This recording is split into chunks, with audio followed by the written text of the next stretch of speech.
Guys, ಇವತ್ತು ಉತ್ತರ ಕರ್ನಾಟಕ ಸ್ಟೈಲಲ್ಲಿ ಮಾಡುವಂಥ ಹಾಗಲಕಾಯಿ ಪಲ್ಯನ ಹೇಗೆ ಮಾಡೋದು ಅಂತ ನಾನು ನಿಮಗೆ ತೋರಿಸ್ಕೊಡ್ತೀನಿ. ಕಹಿ ಇಷ್ಟಪಡದೇ ಇರೋರು ಕೂಡ ಇದನ್ನು ಇಷ್ಟಪಟ್ಟು ತಿಂತೀರಾ. ಆ ರೀತಿ ಸಿಂಪಲ್ ಟ್ರಿಕ್ಸ್ನ ನಾನು ನಿಮಗೆ ಹೇಳ್ಕೊಡ್ತೀನಿ. ಸೊ ಅದಕ್ಕೊಂದು 2 ಈರುಳ್ಳಿ, ಸ್ವಲ್ಪ ಕೊತ್ತಂಬರಿ ಸೊಪ್ಪು, ಒಂದು ಟೊಮ್ಯಾಟೊ, ಸ್ವಲ್ಪ ಕರಿಬೇವು ಮತ್ತು ಬೆಲ್ಲ ತೊಗೊಳ್ಳೋಣ. ಟೊಮೆಟೊ ಇಷ್ಟ ಇಲ್ಲದಿರೋರು ನಿಮ್ಗೆ ಹುಣ್ಸೆಹಣ್ಣು ಕೂಡ ಹಾಕೋಬೋದು, ಅದು ಆಪ್ಷನಲ್ಲು. ಇದನ್ನ ಇವಾಗ ನೀಟಾಗಿ ಕಟ್ ಮಾಡ್ಕೊಂಡು ಬರೋಣ. Welcome back to Gaikwad family YouTube channel. ಇದು ಹಾಗಲಕಾಯಿನ ನಾನು ನೈಟೇ ಕಟ್ ಮಾಡಿಕೊಂಡು ಉಪ್ಪು ನೀರಲ್ಲಿ ನೆನೆಸಿ ಇಟ್ಕೊಂಡಿದ್ದೀನಿ ಫುಲ್ ನೈಟು. ಹೀಗೆ ಮಾಡೋದ್ರಿಂದ ಕಹಿ ಅಂಶ ಬಿಟ್ಕೊಳ್ಳುತ್ತೆ ಅಂತ. ನೀವು ಈ ಥರ ಸಿಂಪಲ್ ಟ್ರಿಕ್ಸ್ನ ಟ್ರೈ ಮಾಡಿ. ಒಂದು ಒಲೆ ಮೇಲೆ ಇವಾಗ ಪ್ಯಾನ್ ಇಟ್ಕೊಳ್ಳೋಣ. ಯಾಕಂದರೆ ಇವಾಗ ಸ್ವಲ್ಪ ಹಾಗಲಕಾಯಿನ ಹುರ್ಕೊಂಡು ಬಿಡೋಣ, ಇಲ್ಲಾಂದರೆ ಅದು ತುಂಬ ಜಾಸ್ತಿ ಕಹಿ ಕಹಿ ಅನಿಸುತ್ತೆ. ಕಹಿ ಆಗಲಿ ಉಪ್ಪು ನೀರಲ್ಲಿ ನೆನೆಸೋದಾಗಲಿ ಹೋಗಿರುತ್ತೆ, ಬಟ್ ಸ್ಟಿಲ್ ಸ್ವಲ್ಪ ಆದರೂ ಇರುತ್ತಲ್ವ. ಸೊ ಅದಕ್ಕೆ ನಾವು ಲೈಟಾಗಿ ಫ್ರೈ ಮಾಡ್ಕೊಳ್ಳೋಣ. ಇದರಿಂದ ಟೇಸ್ಟ್ ಚೆನ್ನಾಗಿ ಬರುತ್ತೆ ತಿನ್ನೋದಕ್ಕೆ. ಇಷ್ಟಪಟ್ಟು ತಿಂತೀರ ಈ ರೀತಿ ಮಾಡೋದ್ರಿಂದ. ಫ್ರೈ ಮಾಡ್ಕೊಳ್ಳೋಣ. ಎಷ್ಟು ಫ್ರೈ ಬೇಕು ಅಂದರೆ ಇಷ್ಟು ಸಾಕು. ಇದೀಗ ಫ್ರೈ ಆಗಿದೆ, ತುಂಬ ಜಾಸ್ತಿ ಏನು ಫ್ರೈ ಮಾಡೋ ಅವಶ್ಯಕತೆ ಇಲ್ಲ. ಇದನ್ನ ಇವಾಗ ಎತ್ತಿ ಒಂದು ಕಡೆ ಪ್ಲೇಟಲ್ಲಿ ಹಾಕ್ಕೊಂಬಿಡೋಣ. ಸೊ ಅದೇ ಒಲೆ ಮೇಲೆ ನಾವೀಗ ಕಡಾಯಿ ಇಟ್ಕೊಳ್ಳೋಣ. ಪಲ್ಯಕ್ಕೆ ರೆಡಿ ಮಾಡ್ಕೋಬೇಕಲ್ವ. ಸೊ ಕಡಾಯಿ ಬಿಸಿ ಆದಮೇಲೆ ಇದಕ್ಕೊಂದು 2-3 ಟೇಬಲ್ ಸ್ಪೂನ್ ಎಣ್ಣೆ ಹಾಕ್ಕೊಳ್ಳೋಣ, ಆಯಿಲು. ಸೊ ಇದಕ್ಕೆ ಸ್ವಲ್ಪ ಒಗ್ಗರಣೆಗೆ ಕರಿಬೇವು ಹಾಕ್ಕೊಳ್ಳೋಣ. ಎಣ್ಣೆ ಬಿಸಿ ಆದಮೇಲೆ ಕರಿಬೇವು ಹಾಕ್ಕೊಳ್ಳಿ. ಇದು ಇವಾಗ ಚಟಪಟ ಅಂತ ಸಿಡಿತಾ ಇದೆ ನೋಡಿ, ಬಿಸಿ ಆಗಿದೆ ಅಂತ. ಸೊ ಇದಕ್ಕೆ ಇವಾಗ ಕಟ್ ಮಾಡಿ ಇಟ್ಕೊಂಡಿರೋಂಥ ನಾವು ಈರುಳ್ಳಿನ ಹಾಕ್ಕೊಳ್ಳೋಣ. ನಾನು ಉದ್ದುದ್ದಕ್ಕೆ ಕಟ್ ಮಾಡ್ಕೊಂಡಿದ್ದೀನಿ. ನಿಮ್ಮ ಇಷ್ಟ, ನೀವು ಚಿಕ್ಕದಾಗಿ ಕೂಡ ಕಟ್ ಮಾಡ್ಕೋಬೋದು. ಎಲ್ಲ ಈರುಳ್ಳಿನೂ ಹಾಕ್ಕೊಳ್ಳೋಣ, ಕಟ್ ಮಾಡಿರೋ ಅಂಥದ್ದು. ಇದನ್ನು ಫ್ರೈ ಮಾಡ್ಕೊಳ್ಳೋಣ. ಎಷ್ಟು ಅಂದರೆ ಫುಲ್ಲು ಗೋಲ್ಡನ್ ಬ್ರೌನ್ ಆಗೋ ರೇಂಜಿಗೆ ಏನು ಬೇಡ, ಸ್ವಲ್ಪ ಲೈಟಾಗಿ ಫ್ರೈ ಆದರೂ ಸಾಕು.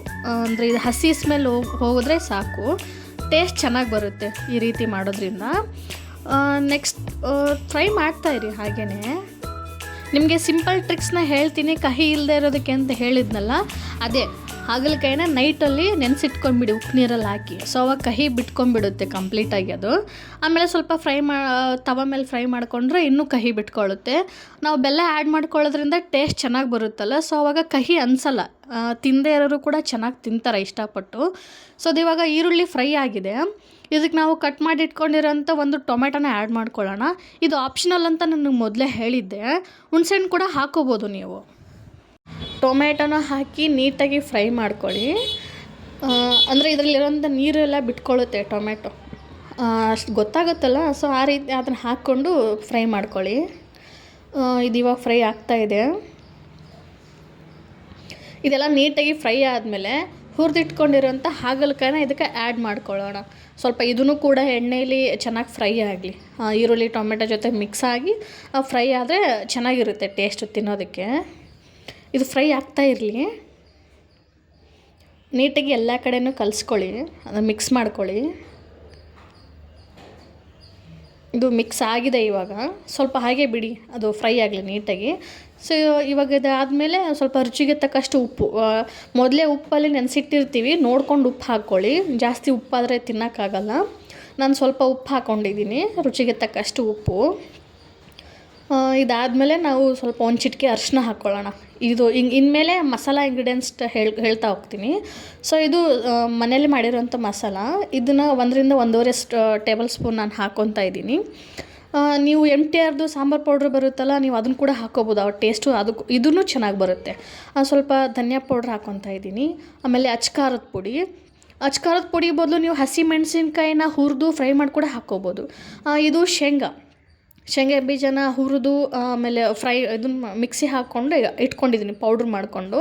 ನಿಮ್ಗೆ ಮೊದಲೇ ತೋರಿಸಿದ್ದೀನಲ್ವ. ಸೊ ಇದನ್ನೆಲ್ಲ ನೀಟಾಗಿ ಮಿಕ್ಸ್ ಮಾಡೋಣ. ಎಲ್ಲ ಕಡೆ ಮಿಕ್ಸ್ ಆಗಬೇಕಿದು ನೀಟಾಗಿ, ಎಲ್ಲೂ ಗ್ಯಾಪ್ ಇರದೇ ಇರೋ ಥರ ನೀಟಾಗಿ ಮಿಕ್ಸ್ ಮಾಡ್ಕೊಳ್ಳಿ. ಮಿಕ್ಸ್ ಕೊಡಿ, ಚೆನ್ನಾಗಿ ಮಿಕ್ಸ್ ಮಾಡಿ. ಎಲ್ಲನೂ ಮಸಾಲ ಎಲ್ಲ ಒಂದೇ ಕಡೆ ಇರೋದು ಸರಿ ಇರಲ್ಲ. ಸೊ ಎಲ್ಲ ಕಡೆಯೂ ಮಿಕ್ಸ್ ಮಾಡ್ಕೊಳ್ಳಿ. ಇದಕ್ಕೊಂದು ಗ್ಲಾಸಷ್ಟು ನೀರು ಹಾಕ್ಕೊಳ್ಳೋಣ. ಕುದಿಬೇಕಲ್ವ ನೀಟಾಗಿ. ನಾನೇನು ಮಾಡ್ಕೊಂಡಿದ್ದೀನಿ, ಮಿಕ್ಸಿಯಲ್ಲಿ ನೀರು ಹಾಕ್ಕೊಂಡಿದ್ದೀನಿ. ಅಂದರೆ ಅದು ಶೇಂಗಾ ಬೀಜನ ಪೌಡ್ರ್ ಮಾಡಿದ್ನಲ್ಲ, ಸೊ ಅದರಲ್ಲಿ ಸ್ವಲ್ಪ ಪೌಡ್ರ್ ಉಳಿದಿರುತ್ತೆ ಅಂತ ನಾನು ಅದರಲ್ಲೇ ನೀರು ಹಾಕ್ಕೊಂಡು ಇದಕ್ಕೆ ಹಾಕ್ಕೊಂಡಿದ್ದೀನಿ. ನೀವು ಒಂದು ಗ್ಲಾಸ್ ನೀರಷ್ಟು ಆ್ಯಡ್ ಮಾಡಿಕೊಂಡು ಕನ್ಸಿಸ್ಟೆನ್ಸಿ ನೋಡ್ಕೊಂಡು ಹಾಕ್ಕೊಳ್ಳಿ.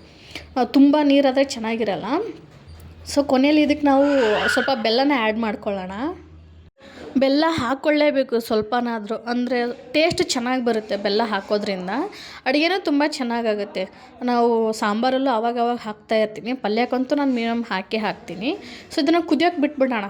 ಇದು ನೀಟಾಗಿ ಕುದೀಲಿ ನೋಡಿ, ಈ ರೀತಿ ಕುದಿಬೇಕು ಆರಾಮಾಗಿ. ಎಲ್ಲ ಕಡೆ ಕುದೀತಾ ಇದೆ ನೋಡಿ, ಎಷ್ಟು ನೀಟಾಗಿ ಘಮ್ ಅಂತ ಸ್ಮೆಲ್ ಬರ್ತಾ ಇದೆ. ಚೆನ್ನಾಗಿ ಬಂದಿದೆ ಅಂತ ಅಂದ್ಕೊತೀನಿ ನಾನೇ.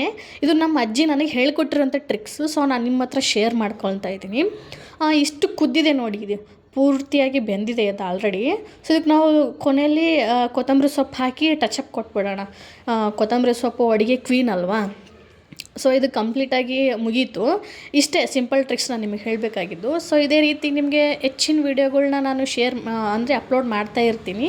ಅಡುಗೆದಾಗಿರ್ಬೋದು, ಫ್ಯಾಮಿಲಿ ಓರಿಯೆಂಟೆಡ್ ಕಂಟೆಂಟ್ ಆಗಿರ್ಬೋದು, ಫನ್ನಿ ವೀಡಿಯೋಸ್ ಆಗಿರ್ಬೋದು, ಇದರ ನಾನು ವೀಡಿಯೋನ ಅಪ್ಲೋಡ್ ಮಾಡ್ತಾ ಇರ್ತೀನಿ. ಸೊ ನಮ್ಮ ಚಾನಲ್ನ ಸಬ್ಸ್ಕ್ರೈಬ್ ಮಾಡ್ಕೊಳ್ಳಿ. ಇಲ್ಲಿ ಗಂಟ ನೋಡಿದ್ರೆ ಥ್ಯಾಂಕ್ಸ್ ಫಾರ್ ವಾಚಿಂಗ್. ಬಾಯ್.